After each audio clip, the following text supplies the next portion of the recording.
Ready ka na ba, Paul? Kinakabahan na siya. Ayan na, nag-iyawa na sila. Proposal. Will you marry me, Langga?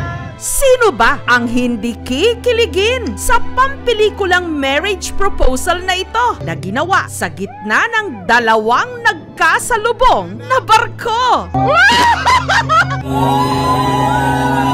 Kinikilig na si Langga. Ang magpo-propose ang deck boy na si Paul. Ito na talaga yung babaeng pinigay sa akin ni Lord. Ito na yung mapapangasawa ko. Habang ang kanyang kasintahan nasa isa namang barko na 8 buwan na niyang hindi nakikita. Ang stewardess na si Naxa. At tila itinadhana na magsalubong ang kanilang mga barko sa Mississippi River sa Amerika. Paul, pwesto, Paul! Pero sa kalagitnaan ng proposal, ang radyo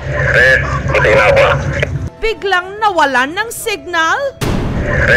Okay, dito na po matatapos ang ligaya.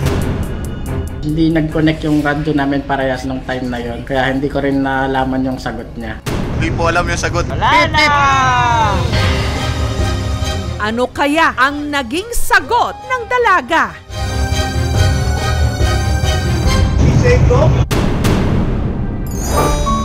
Taong 2018 nung nagkakilala ang kapwa seafarers na sina Paul at Naxa. Nung nag-comment lang sa isang Facebook page, si Paul nag-comment lang sa FB page, nagka-love life na all.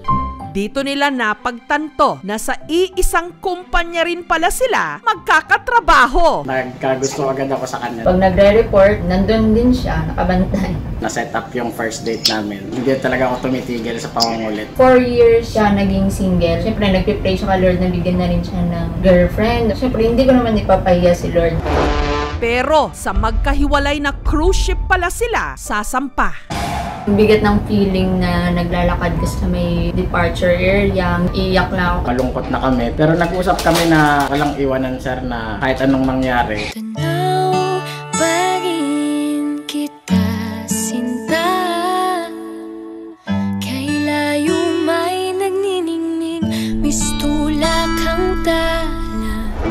At katulad ng ibang magkasintahan, sinubok din daw ang kanilang relasyon. Naiinis siya sa akin kasi baka ng babae daw ako. Anong may problema sa sarili ko. Pahinga muna tayo. Tapos nagulat ako, nag-chat siya na magkita nga daw kami. Aayusin ulit namin yung relasyon namin, itutuloy namin. Pasuko ka na pero lalaban ka pa rin kasi alam mong mahal mo siya eh. Sa ikalawang beses nilang pagsampa ng barko, 8 buwan silang hindi nagkita. Bagamat panay pa rin ang video call nila. Yung kahit busy, we find ways na makapag-usap pa rin kami sa isang araw. Yung trust, patatagin lalo. Hanggang nitong July 6, dahil sakto na pareho ng port na dadaungan ng mga barko ni na Paul at Naxa sa Houston, Texas, si Paul naisipang sorpresahin ang kanyang nobya. Pag ikaw ang kasabay, puso'y napapalagay.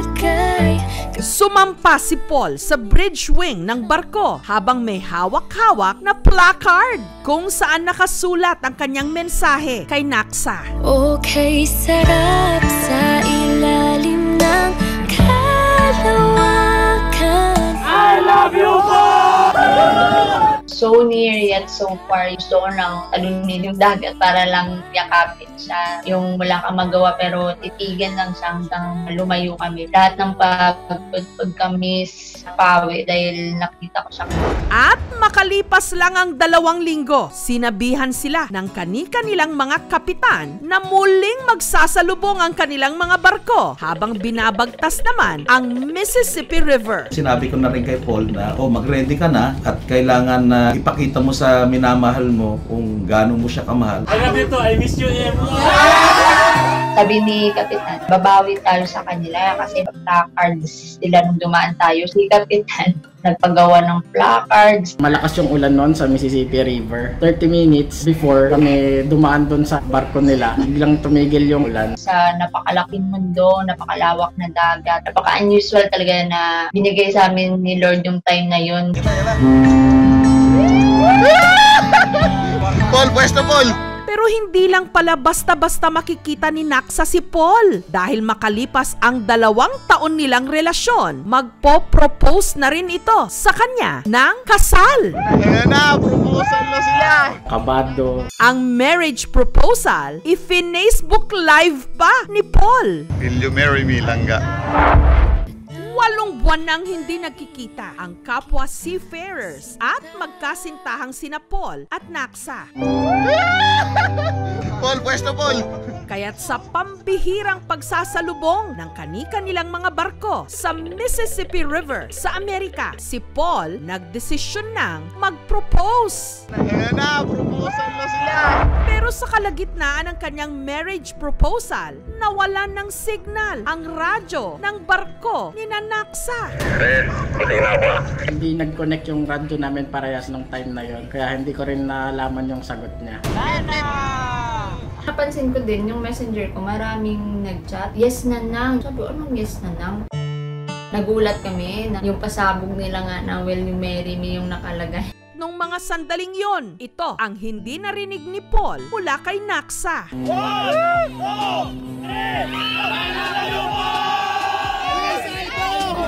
Okay, sarap sa ilalim ng kalawakan. Yes, I do! Saksi ang buwan at bituin sa pagmamahal nating dalawa. Feeling ko ako yung pinakamaswerteng babae that time. Thank you guys, thank you. Samantala, nito lang Huwebes, formal nang hiningi ni Paul ang kamay ni Naksa sa kanyang mga magulang. Nais ko lang pong hingin ang kamay ng anak na si MM. Pinapangako ko po na hindi ko po pababayaan ang anak ninyo. Hindi ko po sisirain yung tiwala binigay niyo po sa amin. Sana yung promise niya sa anak ko gagawin. Huwag niyang saktan. Pagkabuti kayo sa buhay niyo.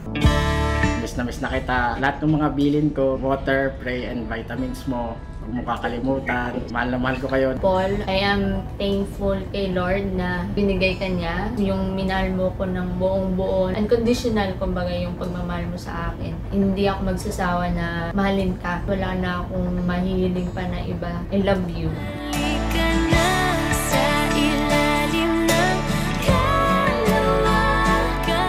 Para sa mga pusong wagas na nagmamahalan, walang makakahadlang. Kahit pa ang napakalawak na karagatan.